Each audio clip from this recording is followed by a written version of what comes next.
They didn't die in battle.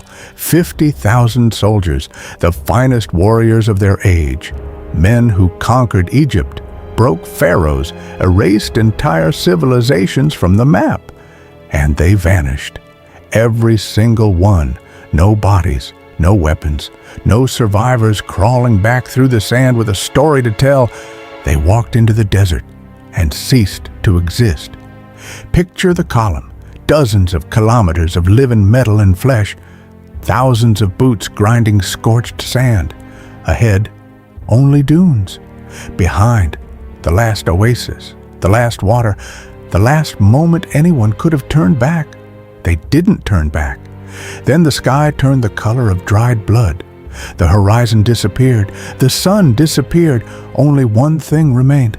A roar, low, visceral, growing. A sandstorm the size of a continent, moving toward them like a wall of the world's end. The soldiers in the front rows never even screamed. For 25 centuries, people searched for their remains. The desert said nothing, until two Italian geologists stopped their jeep in the middle of the Sahara and looked down at what was sticking out of the sand beneath their feet. To understand how 50,000 men simply vanished, you need to understand the man who sent them there. Cambyses II, son of Cyrus the Great, king of the largest empire the world had ever seen, a man who inherited a throne built on genius and ruled it through paranoia, cruelty, and an obsession with power that bordered on madness. By 525 BC, Cambyses had already done the impossible.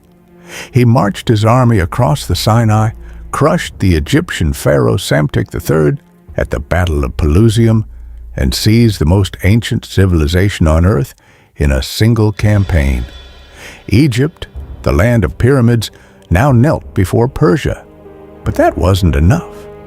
Deep in the western desert sat the Siwa oasis, remote, sacred, home to the Oracle of Amun, the most powerful religious voice in the ancient world. Kings and conquerors traveled months to consult it. Alexander the Great would make the same pilgrimage a century later. And the oracle had said something about Cambyses that he could not forgive. It called him illegitimate, a false king. So Cambyses assembled an army of 50,000 men and ordered them to march through the Sahara, destroy the oracle, and to prove to the world that no king, no oracle, and no priest who claimed to speak with authority was beyond the reach of Persian steel. The route was brutal. 600 kilometers of open desert with almost no water, no maps, no guides who had made the journey and returned. Even the local Egyptians refused to show them the way. Cambyses didn't care. The last time anyone saw the army, they were swallowed by a horizon of gold. No messenger returned, no scout, no wounded soldier dragging himself back with a warning. The army walked off the edge of the known world and took its secret with it. The soldiers who left Thebes that spring were not afraid. These were veterans, men who had crossed the Sinai, fought in pitched battles, survived the brutal logistics of ancient warfare. They carried Persian steel and the absolute certainty that their king's will was unstoppable. What they didn't carry was enough water. The route from Thebes to Siwa covers 600 kilometers of open desert. Ancient sources suggest the army carried supplies for a month. Military historians calculate they needed at least twice that. Someone miscalculated, or someone lied. The first week was manageable. Then the landscape changed. Around the halfway point, the last traces of vegetation disappeared. The ground became a rippling ocean of dunes, some rising 50 meters high. Horses began to die first, then the water ran out. Not slowly. When the supply failed, it failed catastrophically. Men in the rear received nothing. Men in the front hoarded what little remained. The discipline that had held 50,000 men together began to crack. And then the wind picked up. A khamsin, the killing wind of the Sahara. These storms arrive as walls of sand reaching 3,000 meters into the sky, moving at speeds that strip skin from bone. Visibility drops to 0 in seconds. Men separated by more than 2 meters become instantly completely lost. In a column stretched across dozens of kilometers of open desert, a khamsin isn't a weather event. It's an execution. Herodotus recorded the story in a single devastating sentence. The army was marching when a great wind rose from the south. The sand covered them. They were lost. No survivors, no wreckage, no trail. For 25 centuries, the Lost Army was considered a myth, not a mystery. A myth. Ancient sources mentioned it. Medieval Arab geographers speculated. European explorers in the 19th century went looking and came back empty. Then in 2008, 2 Italian geologists named Angelo and Alfredo Castiglione stopped their vehicle near the Egyptian-Libyan border. They weren't looking for Cambyses, but something caught their eye. Bones. Human bones mixed with ancient weapons. Bronze blades, a silver bracelet worn by Persian soldiers, wooden fragments dated to the Achaemenid period, the exact era of Cambyses II. Hundreds of human skulls, femurs, ribs, vertebrae, men who died suddenly, never buried, simply covered by sand that arrived faster than any human being could run from it. The site matched the reconstructed route perfectly, exactly where a column marching for weeks through waterless desert would have been when its supplies failed and its luck ran out. The Egyptian government then closed the site. Political tensions halted investigation. The bones remained where they lay. The desert had given up a glimpse and taken it back. Now, the theories. The first, what if the army never reached the deep desert? Some scholars argue the generals turned back quietly, marched a safe distance, waited long enough to seem credible, then returned with a fabricated story. They were not cowards. A suicidal march on the orders of an unstable king toward a target with no strategic value was a death sentence. But 50,000 men cannot keep a secret. Somewhere in the ancient record, a whisper would have survived. There are no whispers. The second theory, the column fragmented gradually. Units separated. Men died in small clusters across hundreds of kilometers, remained so scattered that no concentrated grave will ever be found. Death by disintegration rather than burial.